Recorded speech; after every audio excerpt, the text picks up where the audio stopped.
Washington's attempt to put together a coalition against the Houthis is attracting almost none of the regional powers.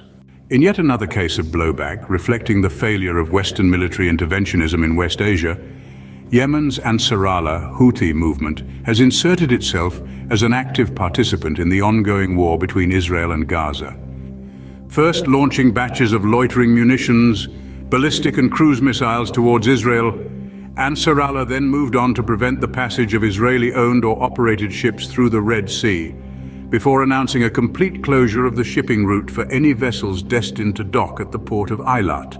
After the Houthis seized a number of ships, while attacking others with drone strikes, activity at Eilat has dropped some 85%. International and Israeli shipping companies have opted to take the long route, which in some cases takes an additional 12 days to reach Israel with their cargo, a costly diversion to say the least. In opposition to this, US Defense Secretary Lloyd Austin traveled to the region and announced the formation of a multinational naval task force to be deployed in the Red Sea.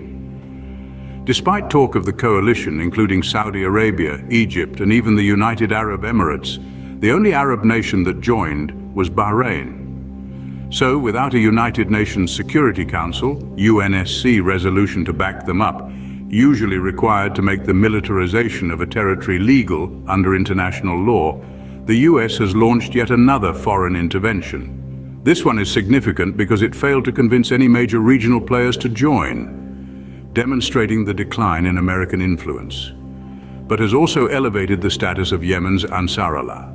Under former US President Barack Obama, Washington backed the Saudi-led coalition's intervention in Yemen back in 2015.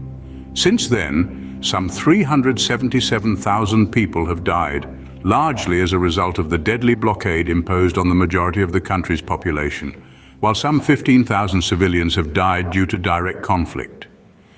The objective of the Saudi-led intervention, which received the backing of the US and UK, was to remove Ansarallah from power in the nation's capital, Sana'a. Although the group does not enjoy international recognition as Yemen's governing force, it rules over more than 80% of the population, has the support of 2/3 of the nation's armed forces, and operates a government out of Sana'a. Ansarallah came to power following a popular revolution against then Yemeni President Abdrabbuh Mansur Hadi in 2014.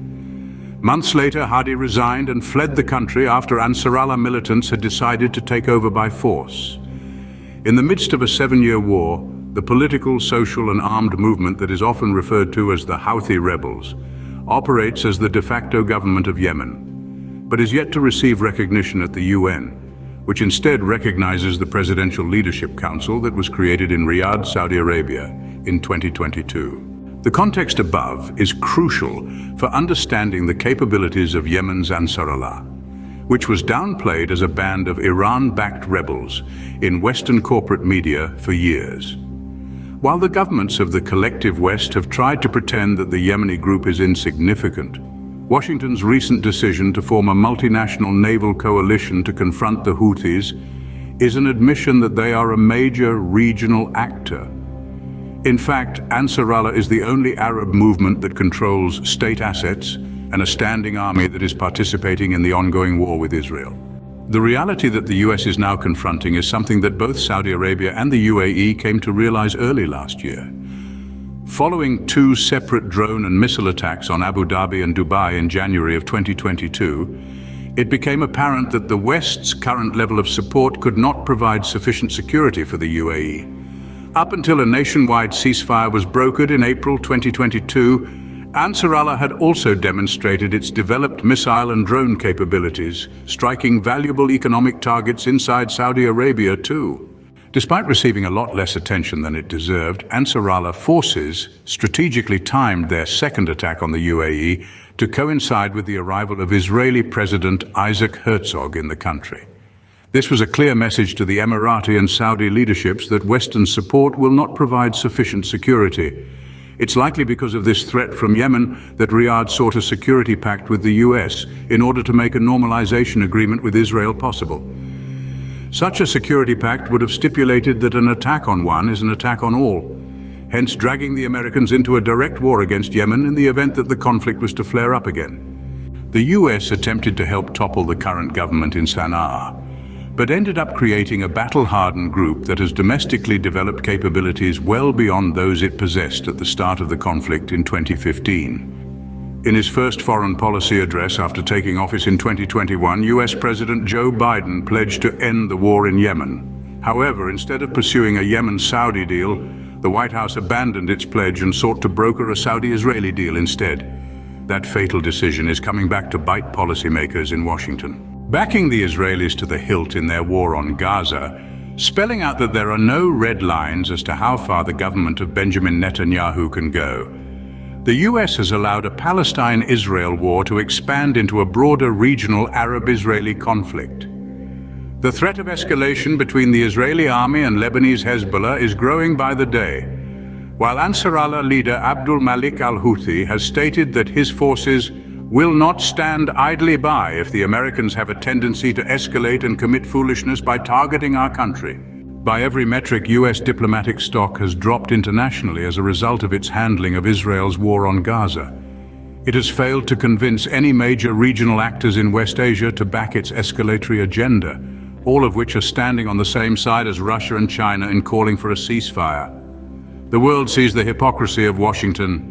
For the sake of comparison, the death toll in Gaza today is said to have exceeded 23,000, the majority being women and children.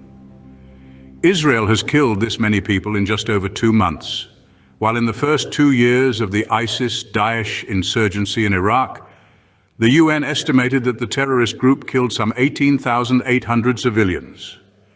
The total number of civilians killed by ISIS in Syria is set at just over 5,000.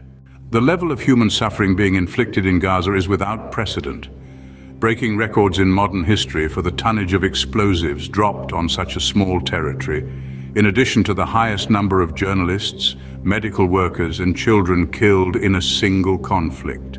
In reaction, the US government has repeatedly blocked ceasefire resolutions at the UNSC, gives Israel unlimited support unconditionally, and now threatens to drag a coalition of Western nations into a war on Yemen. The solution here is very simple. Ansarallah has said the blockade on ships to Israel will end when the war on Gaza ends.